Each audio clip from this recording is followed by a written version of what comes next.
It's beginning to look a lot like Christmas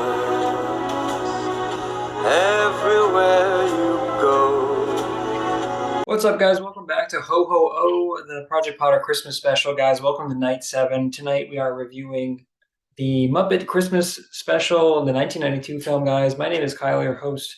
Thanks for checking out the channel, guys. Go check out the other content, of course. If you haven't seen this before, what we're doing is 25 straight nights of Christmas content, Christmas reviews, really. And so, guys, we have had some ups and some downs so far. Looking at you, Polar Express. But guys, we're here for a pretty good time tonight. If you haven't seen before, guys, what we do is go through my thoughts on my favorite scenes, favorite character, at least favorite character, a score out of 10, and then of course the Ho Ho Oh ranking. So guys, happy to have you here. Happy holidays, Merry Christmas, and try not to be too much of a Scrooge. Muppet Christmas Carol. I've never seen this before. So this came out a year after I was born, 1992. It's Muppets, dude. It's gonna be cute. It's gonna be a good time. I did have a good time with this movie. The story kind of retreads a little bit. It's the Ghost of Christmas Past and Ebenezer Scrooge and Christmas Past and Christmas Present and Christmas Future, or the Christmas of that has not been seen yet, I guess they call it. The Muppets are great. I like how they all had their own little names. It wasn't Kermit the Frog, it was like Bob Cratcher or something. And then they had little Tiny Tim who stole the show, and that was all cool. But they had like a knockoff Hagrid, which was the Ghost of Christmas Present. But they also had, guys, the scariest fucking thing I've ever seen in my life, and that was the Ghost of Christmas Past. Don't know what was going on there with that design, but like frightening, truly horrifying.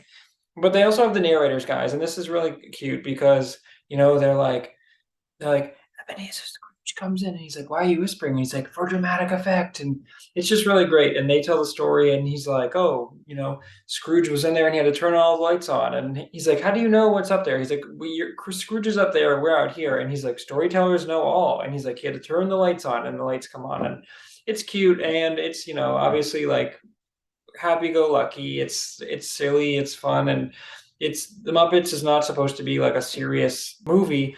So the Tiny Tim stuff was like really powerful and really sad. But we've seen this before, guys. Tiny Tim always dies, and Scrooge is a terrible guy, and all those things. But I will say, dude, Michael Caine wasn't that mean in this movie, and so even though I really liked Michael Caine, some Muppets just want to watch the world, but must have wine on Michael Caine. He originally doesn't want to give them Christmas off, and he says, "Okay, come in at 8:30 then." And they're like, "Well, no, custom is for the whole day." And he's like, "The whole day?" And he's like, "That's such a waste."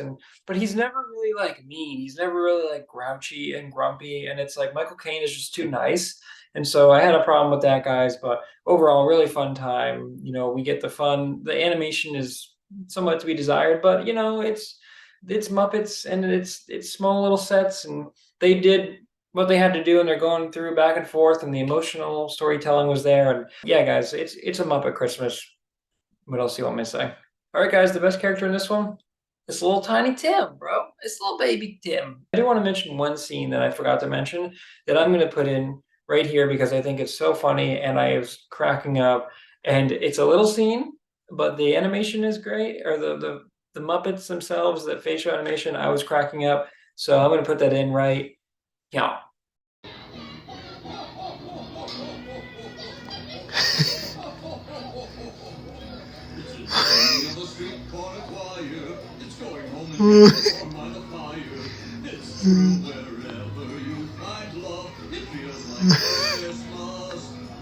Hope you guys enjoyed that as much as I did. So Tiny Tim, man, he's the best. I mean, he's super happy-go-lucky. He has such a mega feast, and it's like, yeah, it's a small feast, but like Tiny Tim is like, "Oh, it's okay." He's like, "I'm dying, and it's okay because I'm Kermit's son, so it's gonna be okay, even though I have a little tiny crutch." Tim was awesome. He was great. The Muppets as a whole were great, but Tiny Tim specifically, the best. Hey guys, that brings us to the worst character, and guys, I'm gonna say this one time.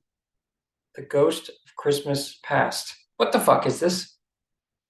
What is that? Nightmare. That's nightmare fuel, dude. I don't know what was going on there, but they had like an upbeat, like Marley and Marley. It's Marley and Marley, and they're singing, and it's like, "Oh, great."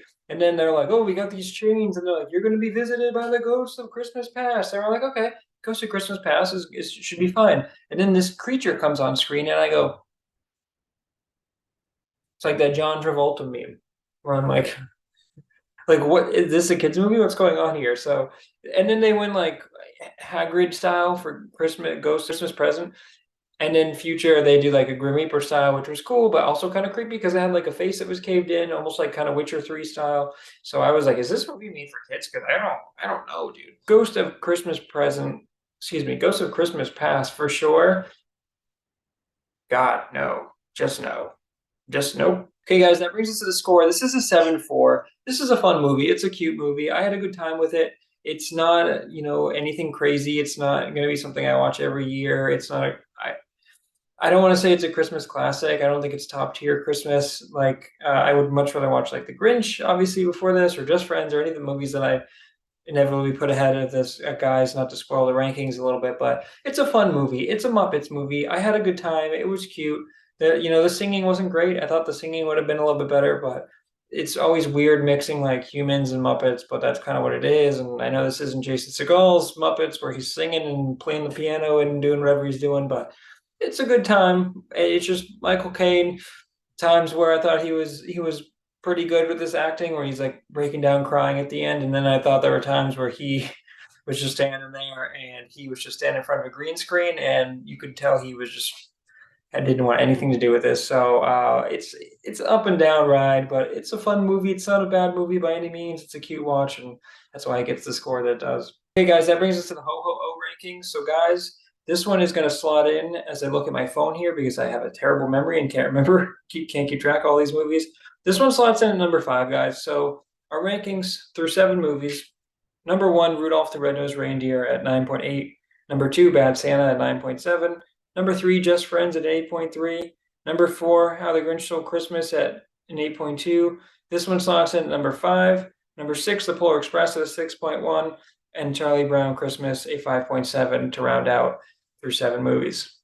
All right, guys. Well, that's another episode of Ho Ho Oh. Another one in the books, guys. 7 down. A lot more to go. So thanks for checking out the channel, guys. Like, comment, subscribe. Hopefully you enjoyed this, guys. Let me know in the comments. And until tomorrow night, guys. Peace.